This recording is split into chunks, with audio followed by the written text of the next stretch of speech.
everyone.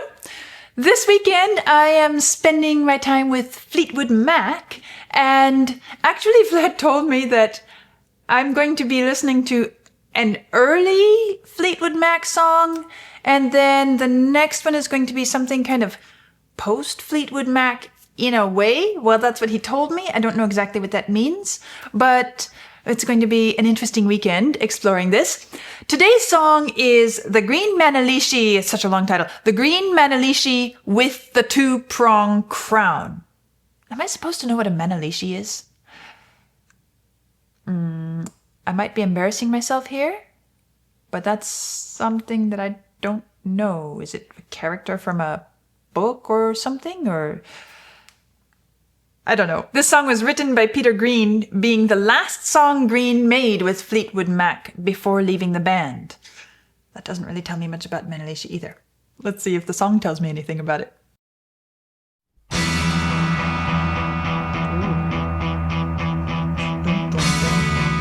Ooh, walking down lower.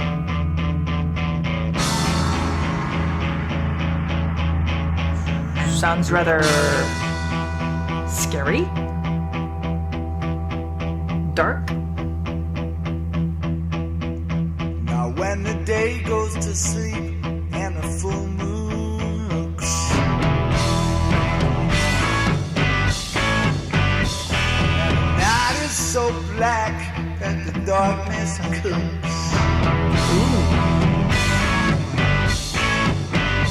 you come creeping around, making me do things I don't want to do.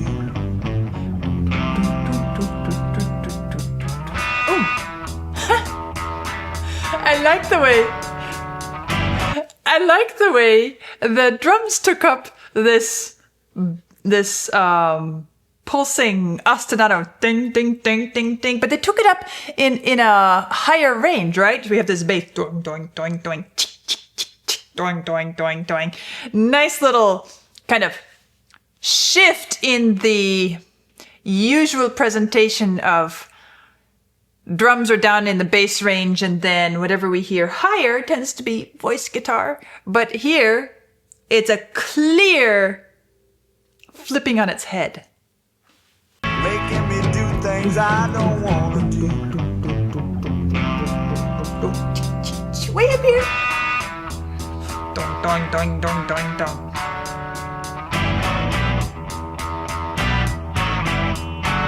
Can't believe that you need my love so bad.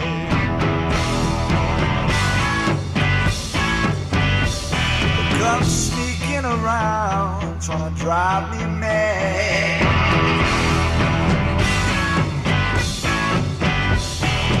Busting in on my feet, making me see things I don't want to see. This is kind of like, I don't know, it's a strange combination. It sounds almost cartoonish, meaning it sounds kind of like a child's imagination of some scary monster hiding under their bed. But, so there's this sort of child's imagination bit of humor in this piece, but also the way the lyrics are suggesting, expressing, saying what they're saying. It's not a monster hiding under a bed. It's something, someone, something. Don't want you to come creeping around, making me do things I don't want to do. It almost sounds like, I don't know, some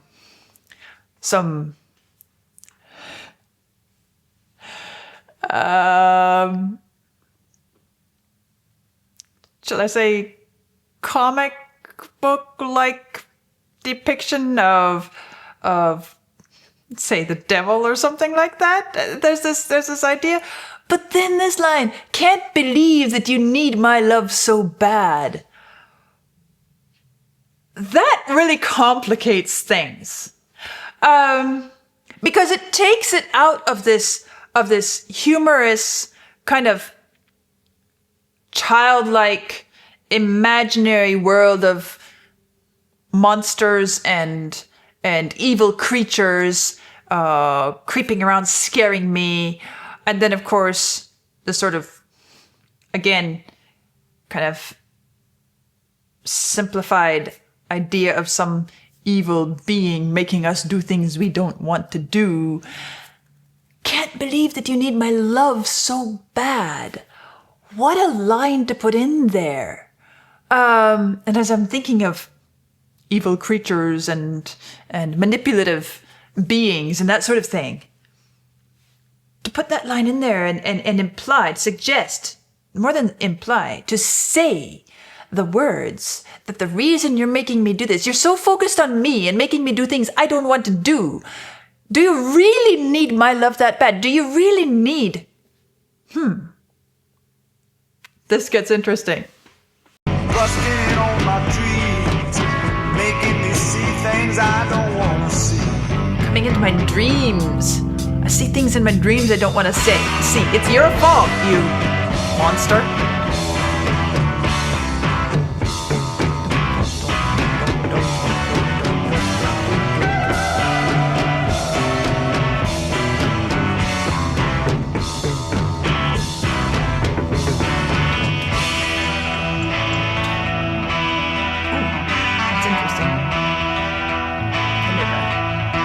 Metallic cascade there. Back to this pulsing.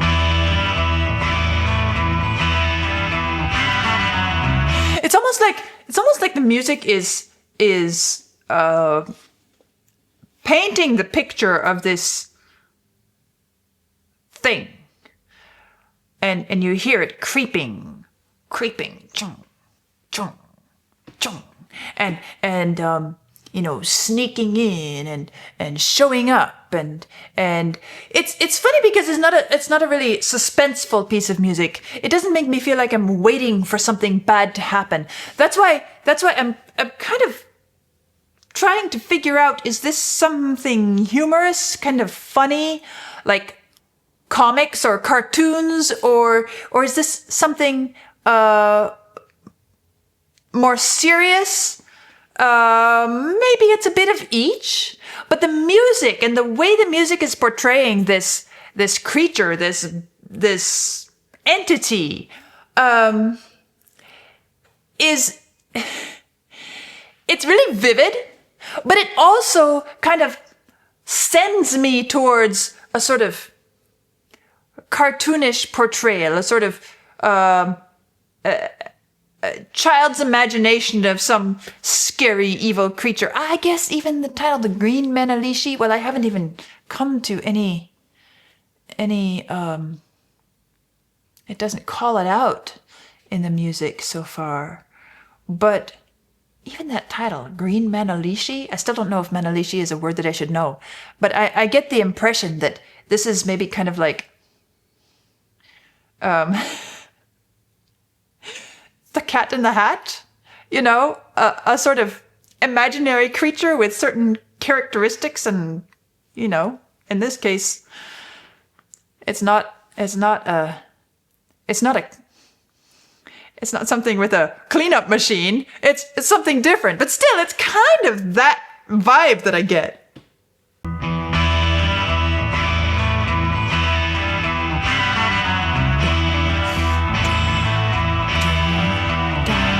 And I can almost imagine. He's poking his nose around the corner. Even the way he's enunciating, singing the lyrics. Oh, wait, I almost missed it. 'Cause you're the Green Manalishi. That's the moment when he calls it out. Okay.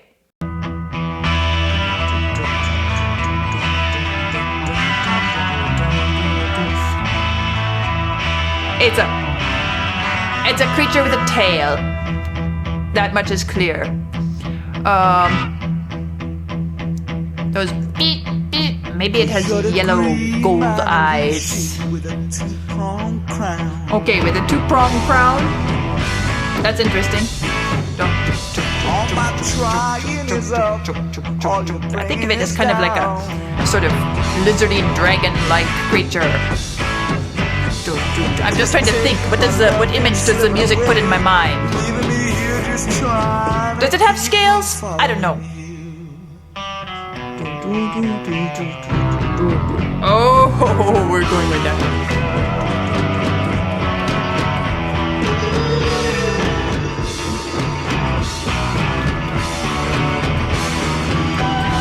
I don't know if it has scales, but it certainly has those jagged fins on its back, running down its tail.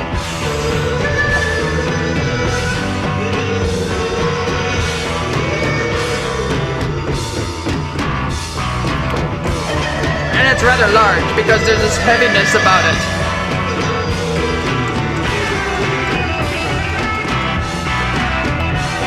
Get something.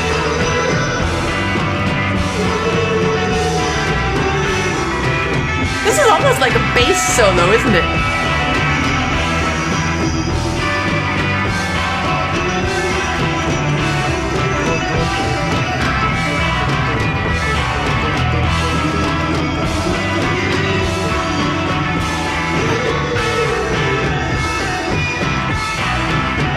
Sort of an exotic quality here.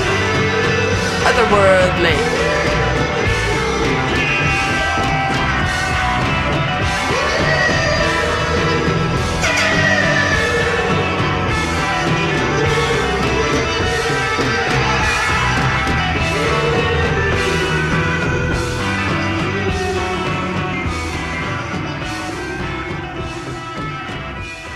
And this is how it ends?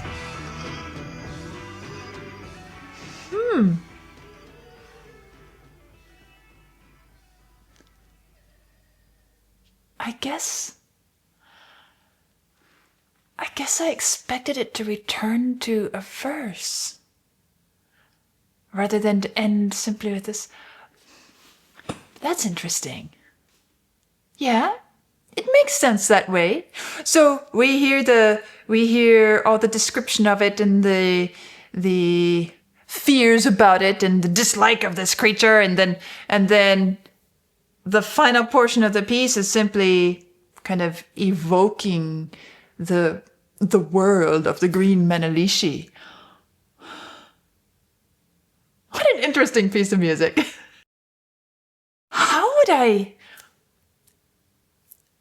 Where would I place this song? I'm trying to think, because as I said, it feels like it's kind of a child's world of imagination, or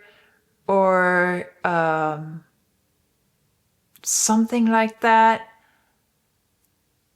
There's a part of me that thinks even back towards the Middle Ages and some of the medieval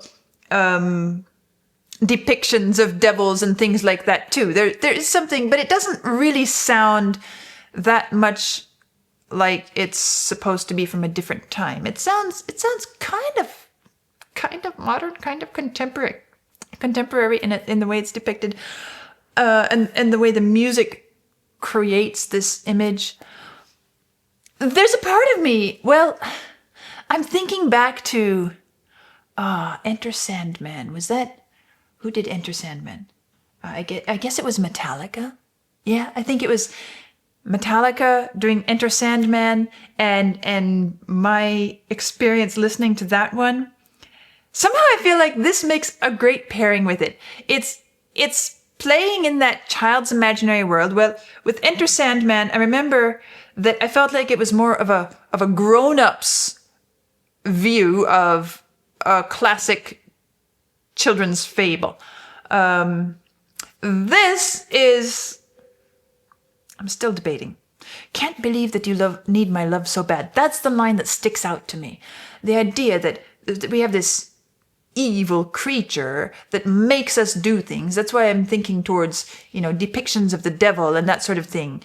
Some entity, some being, which influences us and manipulates us to do things that we don't want to do, to do the wrong things. And this line that casts it in the light of recognizing that there is this if that's what it is, then why does this creature need me so bad? Why does this creature have such an attraction to me? Why does this creature pay so much attention to me to make me do these things? Can't believe that you need my love so bad. And it really shifts the narrative and makes us start thinking more deeply beyond this imaginary kind of cartoonish green Manalishi creature, dragon with fins on its back and a long tail and two-pronged crown. It makes us recognize that all of those depictions are fictitious. They are figments of our imagination. And really the thing that makes us do the things we don't want to do is this part of us that feels like it's trying to please someone or something who makes us think that they need our love, whether that is ourselves or somebody else, but it is the way that we are able to be manipulated and sometimes not manipulated from external influences, but within our own selves. And that's what makes me kind of say, this is kind of, I wouldn't say it's a grown-up's version of a childhood fable, but I would say it's more like a simple depiction in childlike imagery of a really profound truth. And that's why I think they make such a great pair. It's kind of like each one takes it from a different angle than usual.